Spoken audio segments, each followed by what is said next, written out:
Oi, eu sou a Dona Rita e esse é o meu canal.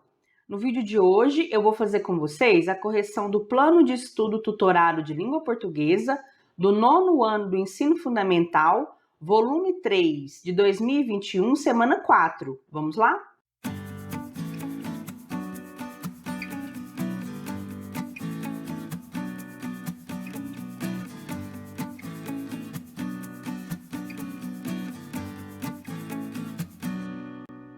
Pessoal, então aqui na semana 4 do PET 3, nós vamos falar sobre sujeito e predicado. Geralmente, uma oração, enunciado que apresenta um verbo, então quando eu falar oração, é uma frase que tem verbo ou locução verbal. Apresenta dois termos essenciais, que é o sujeito, que é o termo sobre o qual se declara alguma coisa, e o predicado, que é aquilo que nós declaramos a respeito do sujeito. Então, dentro da oração, da frase que tem verbo, nós temos duas estruturas básicas, dois elementos essenciais, o sujeito e o predicado. O sujeito é a respeito de que ou de quem eu estou falando. E o predicado é a informação que eu estou dando a respeito desse sujeito. Dependendo da quantidade de núcleos, que são as palavras principais, as palavras mais significativas, existem 4 tipos de sujeito. Então, se tiver apenas um núcleo, apenas uma palavra principal, né, que ela não pode ser retirada da frase, da oração, nós temos o sujeito simples. Se tiver 2 ou mais núcleos, nós dizemos que essa oração tem o sujeito composto, então esses 2 núcleos são palavras que não podem sair da oração em hipótese nenhuma, porque senão ela vai perder o sentido. Se o núcleo da minha oração, ele não está escrito na minha frase, mas eu consigo identificar qual que é esse núcleo, qual que é esse sujeito, olhando o verbo, então nós dizemos que esse sujeito é desinencial. Algumas pessoas também conhecem como sujeito oculto.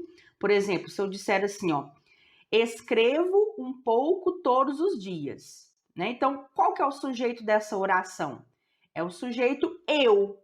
Essa palavra, o eu, não está escrita, não foi apresentada na minha oração. Eu não disse eu escrevo todos os dias, eu disse escrevo todos os dias. Mas por causa da presença do verbo escrevo, eu subentendo que o sujeito é a palavra eu, porque a única palavra que combina com o escrevo é o eu.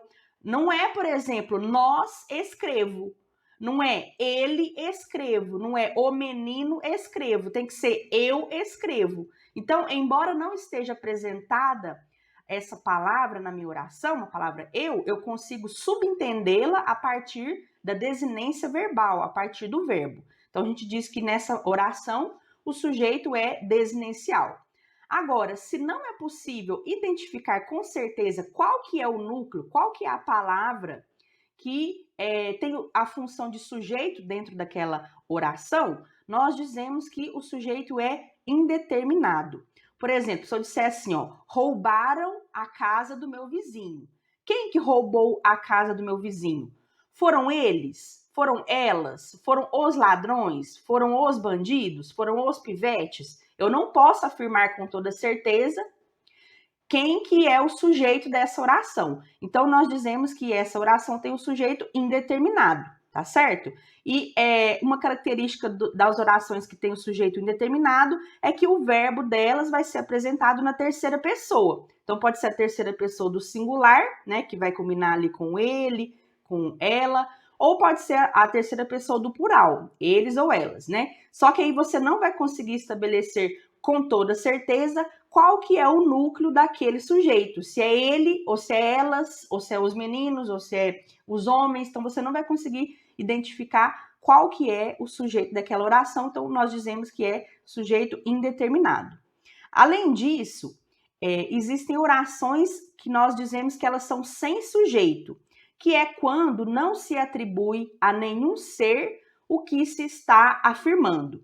Então, quando existe, por exemplo, o verbo haver, indicando passagem de tempo, indicando horas, então nós dizemos, né, que essa oração é uma oração sem sujeito. Então, por exemplo, havia muitos anos que nós não nos víamos, né? Então, nessa parte de havia muitos anos, nós dizemos que a oração é sem sujeito. Existe a presença do verbo, mas não existe um sujeito ao qual nós estamos nos referindo. Esse é um exemplo, né, de caso que contém oração sem sujeito. Observando os núcleos dos predicados, podemos classificar o predicado como nominal, verbal ou verbo nominal. O predicado nominal, ele tem um verbo de ligação, então pode ser o verbo ser ou estar, que são os verbos principais. Também pode ser continuar, permanecer, parecer, né? São os verbos de ligação. E a informação principal desse predicado não está contida no verbo, mas sim no elemento que vem depois desse verbo, que é o predicativo do sujeito, que vai estabelecer uma característica do sujeito. Então, a principal informação que é apresentada no predicado nominal é a característica atribuída a um sujeito. E essa característica está ligada ao sujeito através de um verbo de ligação. Por exemplo, o menino é bonito. Nessa oração, nós temos a presença do verbo é, né, que é o verbo de ligação, mas a informação principal é dizer qual que é a característica desse menino, que ele é bonito. Então, essa palavra bonito tem a função de predicativo do sujeito e ela é a parte principal desse predicado. Então, nessa oração, nós dizemos que a frase, né, que essa oração tem o predicado nominal. Agora, se na minha oração o verbo representa, ele passa uma ideia de ação, de alguma ação, aí nós dizemos que essa oração tem o predicado verbal. Então, por exemplo, o menino brincou na calçada. Então, a informação principal que tem nessa oração é que o menino brincou, ele realizou essa ação de brincar, né? Então, nós dizemos que o núcleo desse predicado é o verbo brincar, ele passa a ideia de uma ação e, portanto, nessa oração, o predicado é verbal. Agora, existem algumas orações que têm essa dupla função. São duas informações principais que são passadas no predicado, a ação e também a característica do sujeito. Então, por exemplo, a mulher olhou desconfiada para o marido. Então, nessa parte do olhou desconfiada para o marido, nós temos duas informações principais. A primeira, a ação da mulher, que foi olhar, né, que ela olhou para o marido. Então, aí nós temos o núcleo verbal desse predicado. E nós temos também a característica dessa mulher, de que jeito que ela estava. Ela olhou, foi de uma forma carinhosa? Não, ela olhou desconfiada. Então, nós temos também uma característica do sujeito. Né? Então, esse é o núcleo nominal desse predicado. Como nós temos essas duas informações principais, que é a ação do sujeito e também a característica do sujeito, nós dizemos que essa oração tem o predicado verbo nominal. Então, vamos agora às atividades. Então, primeiramente, nós vamos fazer a leitura desse texto aqui, ó. Somos Gente, da Lia Luft, que é uma crônica. A crônica é um gênero textual que apresenta fatos do cotidiano para a reflexão do leitor.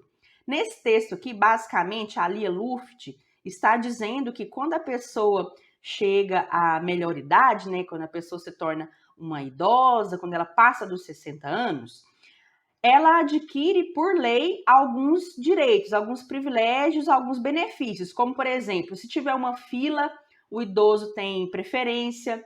Se tiver algum espetáculo, o idoso tem o direito de pagar só a metade do ingresso.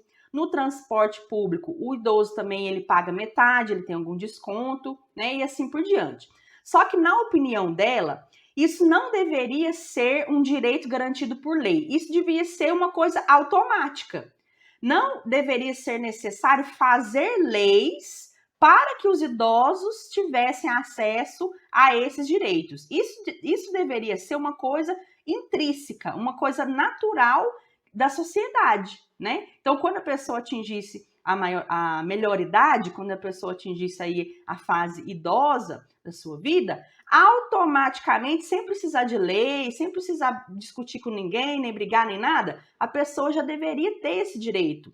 Por todas as contribuições, por toda a vivência que a pessoa teve, né, ao longo desse tempo de vida dela, né, até chegar à fase idosa da vida dele, a sociedade ela tinha a obrigação de já oferecer esses benefícios para os idosos automaticamente. Quando a sociedade precisa fazer leis para que os idosos tenham esses direitos garantidos, fica parecendo, na opinião da Lia Luft, fica parecendo que está sendo concedida uma caridade, que está sendo feito um favor para os idosos. E ela acha que não, ela acha que isso é uma obrigação de toda a sociedade, que isso devia ser uma coisa automática, né? Então é isso que esse texto aqui está falando. Número 1. No texto, a autora da crônica expressa opiniões pessoais sobre o assunto tratado. O que ela acha da ação de conceder benefícios aos que têm mais de 60 anos? Ela acha que chamar de benefícios faz parecer uma concessão, uma caridade, um favor, quando, na verdade, deveriam ser direitos naturais, intrínsecos, inerentes, automáticos, pois estão ligados à dignidade e ao respeito às pessoas com mais de 60 anos. Para ela, é esquisito que sejam necessários decretos para assegurar aos idosos o que deveria ser direito deles automaticamente. 2. Levando em consideração que sujeito é o elemento de quem se declara algo, responda.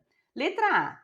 Destaque as orações em que o sujeito é indeterminado, ou seja, é aquele que não está explícito na oração, não sendo possível identificá-lo pela desinência verbal.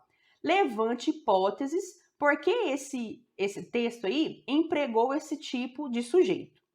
Então, aí nesse texto da Lia Luft, as orações que apresentam o sujeito indeterminado são as orações que começam com decretaram e perceberam. A opção pelo sujeito indeterminado ocorreu porque a autora não quis atribuir a um sujeito específico a responsabilidade sobre a questão problema, dando a entender que são muitos os envolvidos ou que, na verdade, toda a sociedade é responsável pela situação. Então, quando ela fala decretaram, quem que decretou? Não é possível identificar isso lá dentro do texto. Quando ela fala perceberam, quem foi que percebeu? Não é possível identificar o sujeito dessa oração lá dentro do texto. E isso foi utilizado porque ela quis passar uma ideia de que, na verdade, é toda a sociedade, né? Isso aqui é uma responsabilidade de toda a sociedade, que são muitos elementos, muitos órgãos, muitos fatores que são responsáveis por esses decretos e por essa percepção, e aí ela não quis atribuir essas ações a um sujeito específico. Por isso que ela optou por fazer essa construção através de sujeito indeterminado. Letra B. No terceiro parágrafo, qual é o sujeito da locução verbal? Não deveriam ser impostas. Qual é o seu núcleo e como ele se classifica? Então, o sujeito dessa oração aqui, né, desse verbo, dessa locução verbal, não deveriam ser impostas, é todo esse sujeito aqui, ó, é tudo isso, viu, gente? Coisas como não lhes cobrarem mais pelo seguro-saúde porque estão mais velhos, na idade em que possivelmente vão de verdade começar a precisar de médico, remédio, hospital. Toda essa estrutura aqui é o sujeito, tá certo? Porque o que não deveriam ser impostas? Não deveriam ser impostas as coisas, como não lhes cobrarem, não. Tudo isso aqui é o sujeito dessa locução verbal. Agora, qual que é o núcleo? Ou seja, de todas essas palavras aqui, qual que é a palavra principal? É a palavra coisas, tá certo? Então, dentro de todas essas palavras aqui que fazem parte do sujeito, a principal é coisas, por isso que ela é o núcleo. A classificação. Já que esse sujeito aqui só tem um núcleo, então nós vamos dizer que ele é um sujeito simples. Essa é a classificação dele. Letra C. Identifique no texto as orações sem sujeito, ou seja, aquelas formadas apenas pelo predicado, cuja declaração não se refere a nenhum ser. Então, são essas duas orações aqui, ó. Há mais tempo e há menos tempo, que contém esse verbo aqui, o verbo haver. Essas orações contêm o verbo haver, expressando passagem de tempo. Quando isso ocorre, dizemos que são orações sem sujeito, né? Então, esse é um dos casos em que ocorre a oração sem sujeito. O poema que você vai ler agora é de Mário Quintana e trata da mesma temática do texto anterior. Envelhecer. Antes, todos os caminhos iam, agora, todos os caminhos vêm. A casa é acolhedora, os livros poucos, e eu mesmo preparo o chá para os fantasmas. Questão 3. Com base nos dois primeiros versos, explique o que significa envelhecer para o eu lírico. É possível notar um certo pessimismo no modo como o eu lírico encara a velhice? Justifique. Na verdade, essa resposta aqui vai depender da sua interpretação desse poema, da sua interpretação dos dois primeiros versos desse poema. A minha interpretação é a seguinte: envelhecer significa, segundo os versos, ter poucos caminhos para trilhar, ter poucas realizações a concretizar, poucos sonhos a conquistar, porém ter mais experiência e servir de norte, de referência para os mais jovens. Não considero que haja pessimismo nos versos, apenas uma melancolia quando o eu lírico constata as mudanças trazidas pela passagem do tempo e percebe que isso lhe trouxe uma vida calma, pacata, tranquila, sem agitações, embora ele pareça se sentir um pouco solitário, convivendo com as lembranças que parecem ser um pouco pesadas. Então, essa é a minha interpretação desses versos, desse poema. 4. Considerando que o predicado é tudo o que se diz sobre o sujeito, responda. Letra A.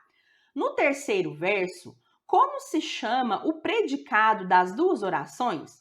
Note que há a elipse de um dos verbos. Então, no terceiro verso, nós temos essa construção aqui, ó, a primeira parte dela.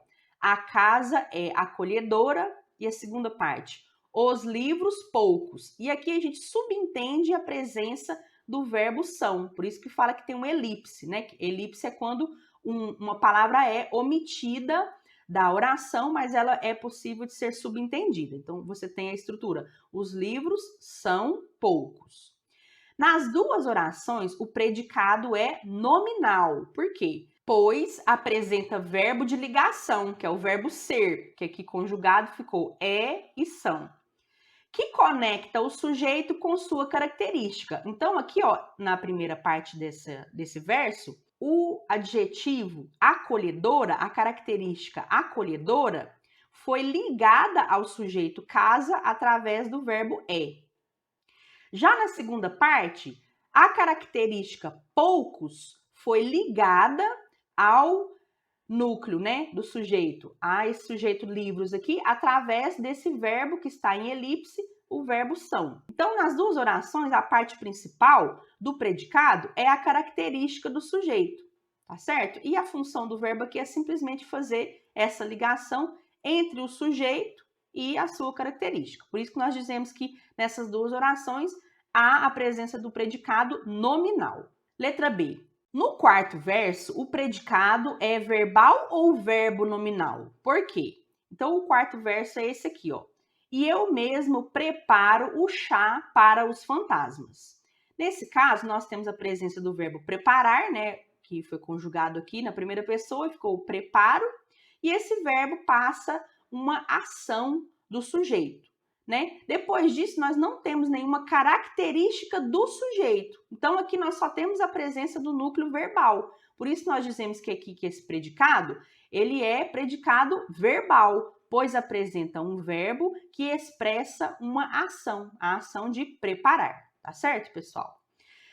Gente, aqui no PET, embora tenham sido apresentadas algumas informações sobre sujeito e predicado, eu acredito que só essas informações não serão suficientes para que o aluno compreenda, de fato, o que é sujeito, o que é predicado e as suas classificações. Então, eu vou deixar aqui na descrição e aqui em cima também nos cards os links para 2 vídeos que tem aqui no canal que fala justamente sobre isso, sobre sujeito e sobre predicado. E nesses 2 vídeos eu faço a resolução de alguns exercícios. Então, quem quiser estudar mais profundamente essa questão do sujeito e do predicado, assista a esses 2 vídeos. E os professores que quiserem utilizar esse material como material de estudo complementar, ou se quiserem retirar desses vídeos atividades para usarem nas atividades complementares, podem ficar à vontade, tá certo, pessoal? Lá tem o exercício, tem a explicação, tem a resposta, então vocês vão, acredito que vai ser bem interessante para ajudar aí no estudo dessa parte do PET. Então é isso, essa foi a correção da semana 4 do PET 3. Espero que vocês tenham gostado. Essa correção ficou um pouquinho maior, né? Porque eu achei pertinente dar um pouquinho mais de explicação, porque essa questão gramatical aí, ela é um pouquinho mais complexa para os alunos. Então, deixem o seu like, comentem, compartilhem o vídeo se vocês puderem para me ajudar e continuem comigo aqui no canal para as próximas correções. Eu fico por aqui. Até a próxima. Beijo, tchau!